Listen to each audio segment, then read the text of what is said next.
जय श्री राम दोस्तों, आप सभी का स्वागत है हमारे यूट्यूब चैनल जिज्ञासु रामाशंकर पर। सबसे पहले मेरे चैनल को सब्सक्राइब करिए। वीडियो अगर पसंद आए तो लाइक जरूर करिएगा और कमेंट करके हमें उत्साह बढ़ाइएगा। तो चर्चा करते हैं बिहार में चुनाव का, क्योंकि आज द्वितीय चरण का चुनाव है 11 नवंबर को।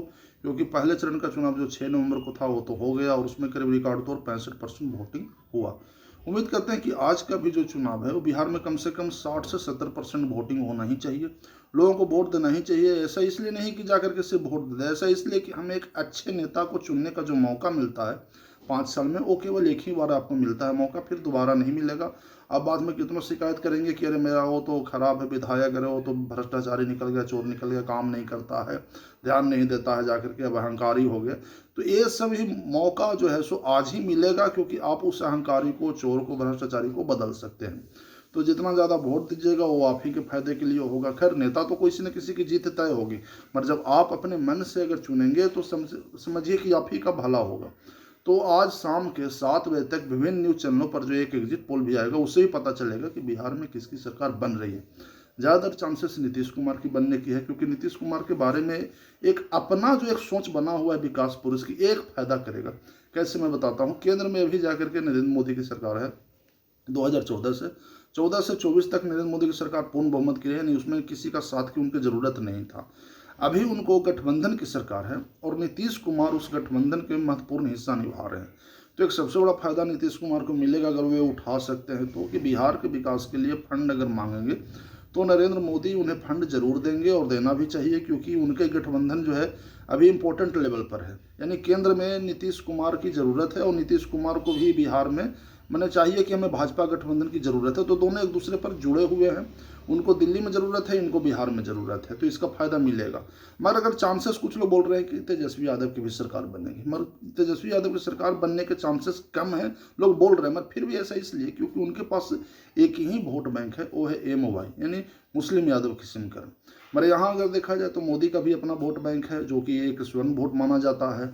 और उधर अगर देखें तो कुर्मी कुशवाहा और मुसहरों का वोट है, क्योंकि जीतनराम मांझी जी का जो पार्टी हिंदुस्तानी अवाम मोर्चा है वो तो खुद अभी NDA गठबंधन में है। और बहुत से लोग बोल रहे हैं कि जाके महागठबंधन के भी कुछ नेता जाकर के चुनाव के बाद पाला बदल सकते हैं, तो वो तो देखा जाएगा। मगर फिलहाल अगर देखा जाए तो अभी NDA गठबंधन मजबूत स्थिति में है।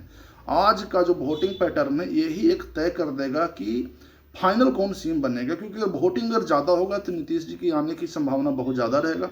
वोटिंग अगर कम होगा तो थोड़ा सा मुश्किल हो सकता है जाएगा किसी को भी पूर्ण बहुमत ना पाए, बस आड़े तिरछा वोट आ जाए।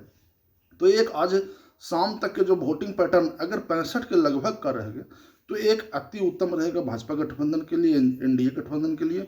और तेजस्वी यादव के लिए अच्छा नहीं रहेगा, क्योंकि अगर ज़्यादा लोग वोट करेंगे तो स्वाभाविक है कि भाजपा का जो अपना वोट बैंक है वो इनके मुकाबले ज़्यादा है, तो स्वाभाविक है कि वो वोट इधर ही ट्रांसफर होगा और जाएगा ही और उनकी सरकार बनेगी ही।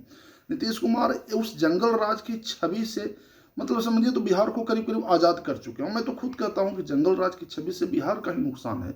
नेताओं ने तो इसका भरपूर फायदा उठाया, चाहे किसी भी पार्टी के नेता हों, मगर मैं चाहता हूं कि जंगल राज शब्द का जो धब्बा बिहार पर लगा हुआ है उसे हट जाए और 2030 का जो चुनाव होगा ना, ये जंगल राज शब्द कोई भी नेता प्रयोग न करे तो अति उत्तम। और फिलहाल ये प्रयोग कर रही है भाजपा, वो दौर को याद दिला रही है जिस दौर में लोग शाम के 4 बजे के बाद घर से बाहर नहीं निकलते थे।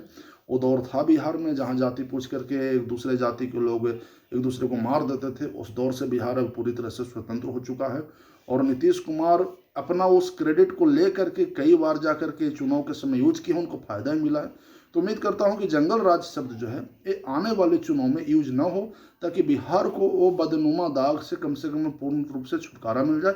और अब उसकी कोई ज़रूरत भी नहीं है। आप अपना जो काम किए हैं, सड़कें बनाए जाके, ग्रामीण अर्थव्यवस्था में जो सुधार हुआ, ग्रामीण के जो लोग रहन सहन में सुधार हुआ, आज हर घर शौचालय बन गया, नल आ गया, जल आ गया, सड़कें आ गया, बिजली आ गया, चिकित्सा अच्छा हो गया, जाकर के PMCH में एशिया का सबसे बड़ा अस्पताल बन गया। तो ये सब क्रेडिट आपको, ये नीतीश सरकार को और नरेंद्र मोदी को ही जाने वाला है, यानी NDA गठबंधन को ही जाने वाला है। तो एक सबसे बड़ा फायदा है जो कि आज का वोटिंग उम्मीद करते हैं कि अगर 70% के लगभग हो जाए, 65% के लगभग हो जाए तो अति उत्तम रहे। कन्फर्म सरकार आ जाएगी नीतीश कुमार की।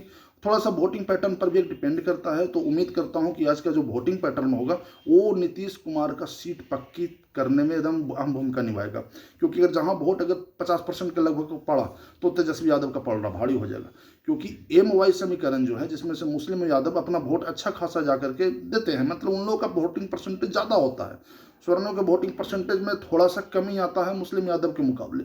तो अगर इधर वोटिंग परसेंटेज अगर बढ़ गया तो नीतीश की सरकार आनी लगभग तय है। और फिर भी वेट करेंगे हम 14 नवंबर का, उसी दिन फाइनल हो जाएगा 12 बजते बजते कि आखिर कौन पटना में जाकर के राज करने वाला है 5 साल तक के। फिर भी जाकर के उम्मीद कर रहे हैं कि नीतीश कुमार फिर से जाकर सरकार बनाएंगे। इस पर मैंने एक वीडियो बनाया हो, देखिए जरूर। दोस्तों, अगर मेरा वीडियो पसंद आया हो तो आप इस वीडियो को लाइक करिए, चैनल को सब्सक्राइब करिए, कमेंट जरूर करिएगा। धन्यवाद।